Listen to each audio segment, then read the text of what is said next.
Good morning, everyone. I hope everyone's having a wonderful weekend. It is crazy windy here today, so if you hear some like weird noises in the background, that's all that is.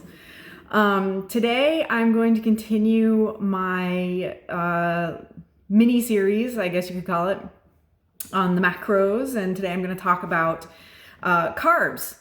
And so it's just in recent years, it seems, that carbs have become the maligned macro. It was fats. And if you didn't see my video on fats, you can go back and look at that. Because for the longest time, fat was the cause of all our sorrows and ailments and everything else. And now it seems that that has been passed on to carbohydrates. Carbohydrates are the one macro that you can live without eating carbs. Fats are essential. You need fats. Protein is essential. You need proteins. Carbohydrates, you can live without ingesting. However, that doesn't necessarily mean you should live without ingesting carbohydrates. So it depends on your goals and stuff like that. I wouldn't recommend going without them. However, there's a lot of different kinds of carbohydrates, as you might guess, and as you probably sort of know. So there's, the sugars that they're sugar. And I'll go a little bit into more depth of each one of these. So there's the sugars, there's the starches, and there's the fiber. So, and some of the things that we don't think necessarily of, when you think of carbohydrates, you think of bread and you think of pasta and you think of, cakes and cookies and things like that. And yes, those are all carbohydrates, but so are vegetables and fruits. And so, it all depends on which carbohydrate you're eating, right? I remember a while back, someone I know who is very active, runs a lot, bikes, does all the things. And one time we were all together, a bunch of people, and he was saying, "Oh, my nutritionist told me to eat more carbs," and he was just shoveling in the cake. And I'm not one to really say. Usually, I try not to butt in or say anything unless I'm asked my opinion. But my thought process was, when your nutritionist told you to eat more carbs, my guess is she didn't mean cake. But I mean, perhaps he may have been joking around too. So I don't know. But a lot of people, that's what they think of when they think of carbs. And so, yeah, so let's talk about the different types of carbs. So you got the sugars, right? And those are the ones that, you kind of want to, depending, maybe stay away from a little bit more, depending on which ones you're talking about. So you've got sucrose, which is just table sugar, right? And then you've got fructose, which is the sugar found in fruits. And then lactose, which is the sugar found in milk. And so a lot of adults, or at least a lot of the adults I know, don't really eat or drink a whole lot of milk, and lactose isn't, or they're lactose intolerant, and so they just they have to stay away from it for other reasons anyway, and that's fine. But people think, oh, well, fruits have a lot of sugar in them, so maybe I should stay away from fruit too. It's not necessarily. So fructose, your body digests it a little bit differently, and it is a little bit harder to get the energy out of fructose than sucrose. And this is the simple carbohydrates. And then you have the more complex carbohydrates, which is starch and fiber. And so starches, potatoes are the big one, rice, the grains and stuff. And then fiber, which, is the veggies and things like that. Because fiber is the structural component of the cells. And fiber, for the most part, just kind of goes through you.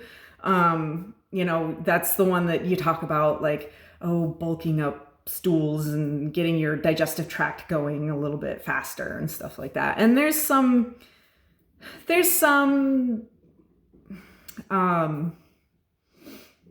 literature on that maybe doesn't necessarily back up that theory. But I'm not going to really get into that.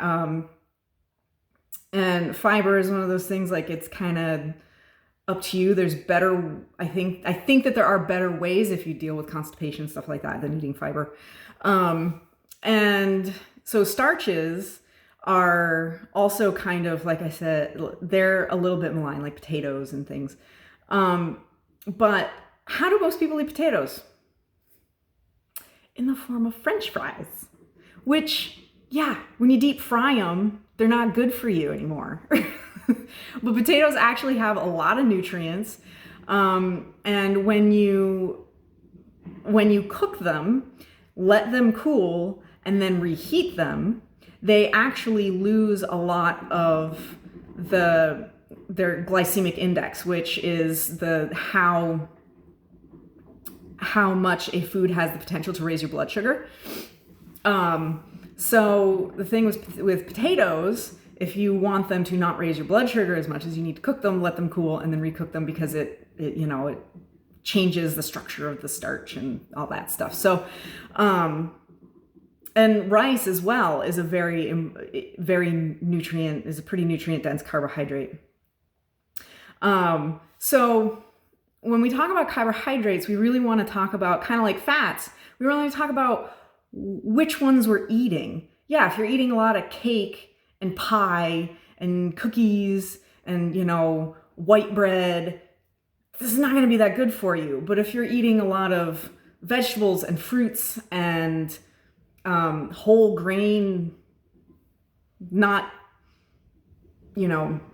made with whole grain, but like fully whole grain breads and things like that, it's not, and potatoes that aren't deep fried, it's not that bad for you.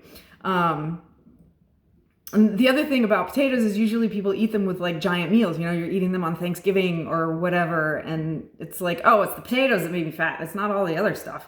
It's not all the massive amounts of food that I ate, right? So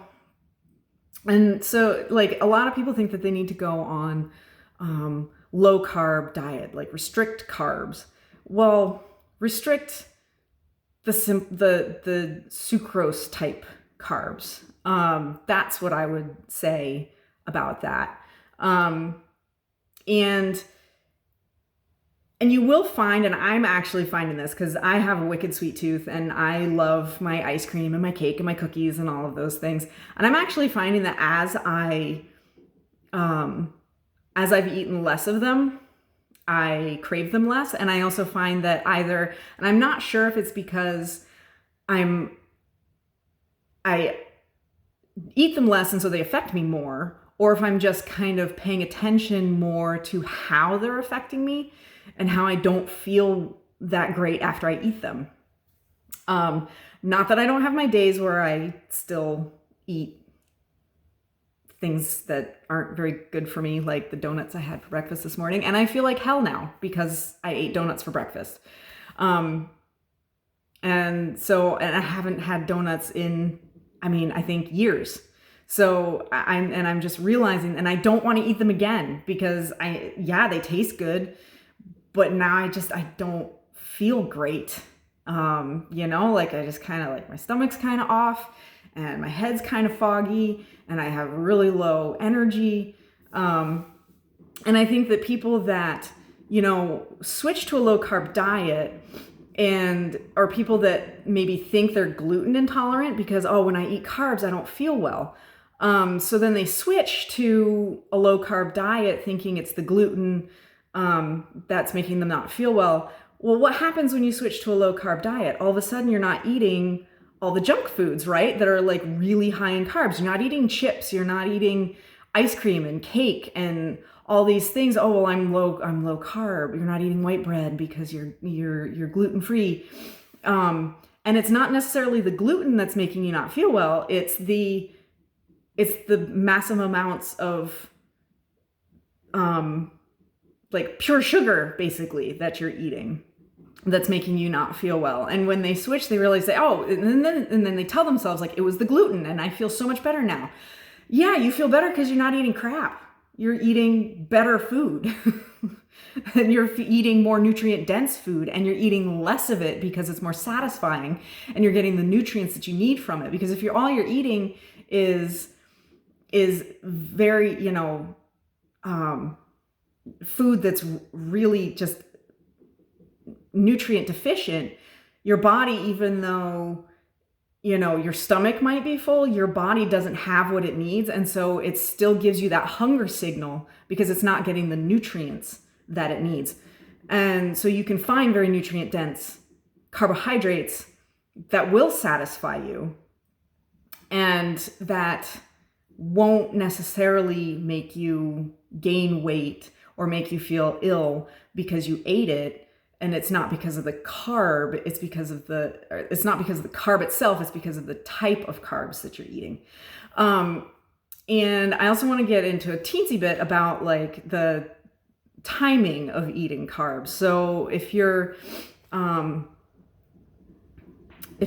athlete or whatever, and you eating carbs like before and after exercise is probably the best time to either get your glucose levels up to get the energy to do your workout, or at the end to replenish those levels. And you will continue to burn it off after you've worked out. Because after you exercise, you don't burn the calories just while you're exercising. You actually continue to burn them for a while afterwards, depending on the exercise. It depends on how much time you're still burning those calories. So I hope that sheds some light on carbohydrates and how they aren't necessarily like fats, the devil. And that they are important for a healthy diet. And, it depends on what your goals are, how many carbs you cut out. And it's a good idea to pay attention to what kinds of carbs you're eating, and just kind of go from there. And I hope that this helped. I hope that, it sheds some light on some, dietary things. And if you liked it, please share this video. Please hit the subscribe button. You can also find me on Facebook and Instagram, and I hope you'll have a wonderful rest of your weekend. I will see you Wednesday for a new video. Have a great afternoon. Bye.